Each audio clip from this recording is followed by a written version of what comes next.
Você sabia que a Sony, a gigante global de eletrônicos, começou como uma pequena oficina de conserto de rádios no Japão pós-guerra? No rescaldo da Segunda Guerra Mundial, dois visionários, Masaru Ibuka e Akio Morita, decidiram embarcar em uma jornada que acabaria revolucionando a indústria de eletrônicos. Em 1946, eles fundaram a Sony em um edifício de loja de departamentos danificado em Tóquio, começando com nada mais do que um sonho e uma equipe de 20 funcionários dedicados. No meio de uma economia em recuperação e uma cidade se reconstruindo das devastações da guerra, Ibuka e Morita voltaram seus olhares para o futuro. Eles acreditavam no poder da inovação e no potencial da tecnologia, uma crença que serviu como a base para sua incipiente empresa. Com determinação incansável e fé inabalável em sua visão, eles conseguiram transformar sua pequena oficina de reparos em uma potência eletrônica mundialmente conhecida. Desses humildes começos, a Sony se transformaria em um titã da indústria de eletrônicos. A jornada da Sony para a dominação global começou com uma simples panela de arroz. Isso mesmo, o titã da tecnologia que conhecemos hoje teve inícios humildes, imerso na tradição de seu país de origem, o Japão. O primeiro produto que a Sony, ou melhor, Tokyo Telecommunications Engineering Corporation, como era conhecida na época, produziu, não foi uma televisão chamativa ou um moderno sistema música. Não, foi uma panela de arroz básica e sem frescuras. Esta panela de arroz elétrica, concebida no final da década de 40, era um dispositivo simples, projetado para automatizar o processo demorado de cozinhar arroz, um alimento básico no Japão. No entanto, estava longe de ser um empreendimento bem-sucedido. A panela era pouco confiável, muitas vezes produzindo arroz mal cozido ou super cozido, e não conseguiu ressoar com o público japonês. O produto foi um fracasso comercial, e a empresa enfrentou a dura realidade do fracasso logo de cara. No entanto, muitas vezes se diz que o fracasso é o trampolim para o sucesso, e isso não poderia ser mais verdadeiro para a Sony. O revés estimulou a equipe a se esforçar mais, a inovar e a criar um produto que não apenas teria sucesso no mercado, mas também revolucionaria. E assim, eles voltaram sua atenção para o campo emergente da eletrônica. Em 1955, a Sony lançou seu primeiro produto de sucesso, o rádio transistorizado. Este não era apenas um rádio, era um símbolo de mudança, um farol da nova. O rádio transistorizado era pequeno, portátil e acessível, um forte contraste com os volumosos e caros rádios à válvula da época. Tornou música e as notícias acessíveis às massas, transformando a maneira como as pessoas consumiam mídia. Foi quando a Sony realmente começou a fazer ondas e marcou o início de sua jornada para se tornar um gigante global da eletrônica. Rádio transistorizado da Sony foi um triunfo de inovação e design, provando que mesmo diante do fracasso, a determinação, a criatividade e a busca incansável pela excelência podem levar a um sucesso sem precedentes. O rádio transistorizado da Sony marcou o início de uma era de inovação sem precedentes na eletrônica. Com o rádio transistor, a Sony deixou a sua marca no Japão, mas foi a Trinitron que os levou ao palco mundial. Quando a década de 60 amanheceu, a televisão a cores era a nova fronteira no entretenimento doméstico. A Sony, sempre na vanguarda, entrou na competição com a TV a cores Trinitron. Essa não era apenas qualquer TV. Apresentava uma tecnologia única de tubo de raios catódicos que produzia cores mais brilhantes e vibrantes do que qualquer outra televisão no mercado. No ano de 1968, a Trinitron fez a sua estreia na América, a terra das oportunidades e um viveiro para a inovação tecnológica. Foi uma aposta, uma jogada audaciosa num mercado desconhecido. Mas a Sony tinha fé no seu produto. A Trinitron era, afinal, uma maravilha da tecnologia, um testemunho do compromisso da Sony com a qualidade e a inovação.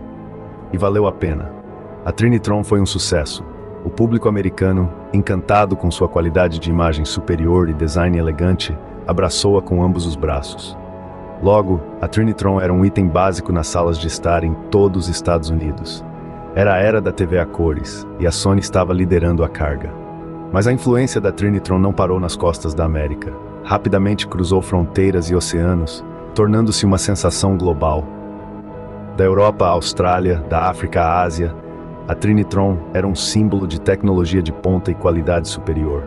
Era de muitas maneiras um embaixador global para a Sony, mostrando o espírito inovador da empresa e o compromisso com a excelência. Em menos de uma década, a Sony passou de um player doméstico para uma potência global. A Trinitron era mais do que apenas uma televisão. Era uma declaração, um símbolo da ambição e visão da Sony. Era a prova de que a Sony não era apenas uma empresa japonesa, era uma entidade global, uma força a ser reconhecida. A Trinitron era mais do que uma TV, era o passaporte da Sony para o mundo. A Sony não apenas mudou a forma como assistimos TV, também revolucionou a maneira como ouvimos música. Agora vamos fazer uma viagem de volta ao final dos anos 70. Imagine isso, um mundo onde a música era principalmente apreciada dentro dos limites da própria casa ou em um show ao vivo. Mas a Sony, com seu espírito incansável de inovação, viu um futuro person. Em 1979, a Sony introduziu o Walkman, o primeiro tocador de música verdadeiramente portátil do mundo. Esse não era um simples pedaço de tecnologia, era um divisor de águas cultural. O Walkman era mais do que apenas um dispositivo, era uma experiência. Pela primeira vez, as pessoas podiam levar sua música consigo, transformando cada caminhada mundana em um show particular, cada momento quieto uma sinfonia. O Walkman não só mudou como as pessoas ouviam música, também mudou como a música era feita e consumida.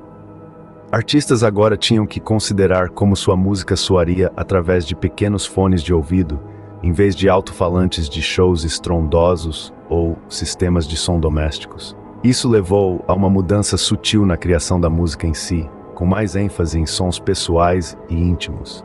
Enquanto isso, a indústria da música teve que se adaptar. O advento do Walkman significava que a música agora era mais acessível do que nunca, levando a um aumento na produção e venda de fitas cassete. O tocador de música portátil inaugurou uma nova era de consumo de música, com as pessoas comprando mais música do que nunca. O Walkman da Sony também pavimentou o caminho para futuras inovações.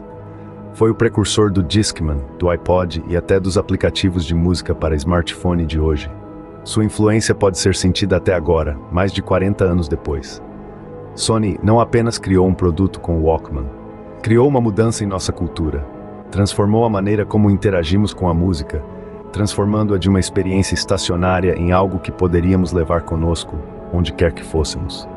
Deu-nos o poder de criar a trilha sonora de nossas próprias vidas. O Walkman não apenas tocava música, tocava uma sinfonia de mudanças na indústria da música. Essa sinfonia ainda ressoa hoje, moldando o ritmo de nossas experiências musicais. Verdadeiramente, a Sony não apenas desempenhou um papel na indústria da música, orquestrou uma revolução. De uma pequena oficina de reparos a um gigante global de eletrônicos, a jornada da Sony é um testemunho de inovação e resiliência. Enquanto percorremos a história da Sony, vimos o compromisso inigualável da empresa em inovar. Este impulso incansável pela inovação continua até hoje, com a Sony constantemente liderando o avanço em vários setores da tecnologia. Tome, por exemplo, o reino dos jogos. A Sony não apenas dominou este campo, mas o revolucionou. Com a introdução do PlayStation em meados dos anos 90, a Sony trouxe os jogos para o mainstream, transformando-os de um hobby de nicho em um fenômeno global. Hoje, o PlayStation é sinônimo de jogos, com seus designs ousados, desempenho poderoso e jogos inovadores. A Sony não criou apenas um console de jogos, criou toda uma cultura. E a inovação da Sony não para nos jogos. A empresa também fez avanços significativos no mundo da cinematografia. A gama de câmeras da Sony, desde modelos de consumo até equipamentos profissionais de ponta, é famosa por sua qualidade e inovação. As câmeras da Sony são confiáveis por cineastas e fotógrafos em todo o mundo, de Hollywood ao fotógrafo de casamentos local. Estas não são apenas ferramentas para capturar momentos, são instrumentos para criar arte. Mas o impacto da Sony vai além dos produtos que criou. O compromisso da empresa em empurrar os limites do que é possível em eletrônicos inspirou inúmeros outros. Esta é uma empresa que nunca teve medo de sonhar grande, de correr riscos e de inovar. A história da Sony é uma inspiração para desafiar o status quo, buscar a excelência e nunca parar de sonhar. O legado Sony também é refletido em sua resiliência. Ao longo de sua história, a empresa enfrentou inúmeros desafios, desde recessões econômicas até competição acirrada. No entanto, não importa os obstáculos, a Sony sempre reagiu, mais forte e determinada do que nunca. Esta resiliência é um testemunho do compromisso inabalável da empresa com sua visão e sua crença no poder da inovação. A jornada da Sony é um lembrete poderoso de que a inovação não é apenas sobre criar novos produtos, é sobre empurrar os limites do que é possível, desafiar o status quo e ousar sonhar grande. É sobre resiliência diante da adversidade e um compromisso inabalável com uma visão. O legado da Sony não está apenas nos produtos que criou, mas na maneira como continuamente empurrou os limites do que é possível em eletrônicos. É uma história de resiliência, inovação e, mais importante, um testemunho do poder dos sonhos.